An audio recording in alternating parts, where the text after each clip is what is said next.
Just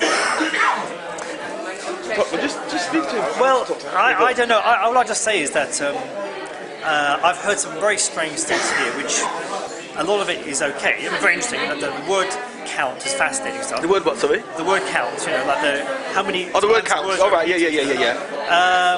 That's new to me and that's interesting. But a lot of the stuff I've heard is really 180 degrees to what I believe I've learned over the last 10 years about Islam, you know. And I just think that if you go down this route, you can twist any words linguistically to mean what you want. I'm sure Bin Laden and people, you know, they could come in and they would twist loads of words to say that we have to go out and kill lots of the kuffar. You know? So it can work. He's saying we should have freedom, but I don't agree with that really.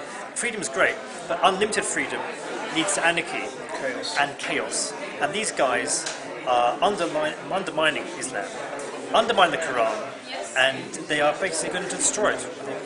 That's a serious. I hope they will see what they're going wrong in there. What about your views that they say that the hadith should be kind of almost reduced to the history bin? You see, the thing is that we don't need hadith what at all. I've understood is that when you have a question in modern life, you know, is smoking okay? What about this? You know, homosexuality. You start off with the Quran. If you can't find the answer in that, you go and look at the body of hadith, which is a massive amount of work, you know. And hadiths have been filtered out, so you've got the strong hadiths there. And you go by them. If you can't find it in that, then you go next level. Is what's the word that you agent? There's a word that you use in Islam, ijma. Ijtihad. People who are ijma. So that's the way it works. But these guys are saying no, you just go straight to the Quran, which is fine. But then after that, what's left? I asked the guy there who was talking, the speaker. I said, "Excuse me, are you going to go to Hajj? Hajj is one of the pillars of Islam. Are you going to go to Hajj?" He goes, "Well, probably, yeah." And I said, "Okay, when you go to Hajj, what are you going to do?" Exactly. And he says, "Well, I have to think about what to do because I haven't." So I said, "Well, what do you mean think about it? How are you going to ever get to decide what to do?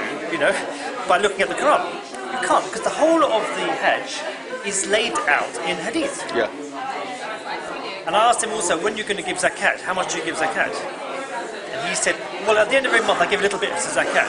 I said, "Well, the Quran says 2.5% of what you can afford, of your excess money. Do you give that?" He said, "No, I don't give that." Quran doesn't say 2.5%. No, sorry, Hadith. Yeah. So we have so much on Hadith. If you throw out all the Hadith, you're basically throwing out most of Islam. Yeah. So anyway, good luck to them, inshallah. Thank you for your opinion. Appreciate it.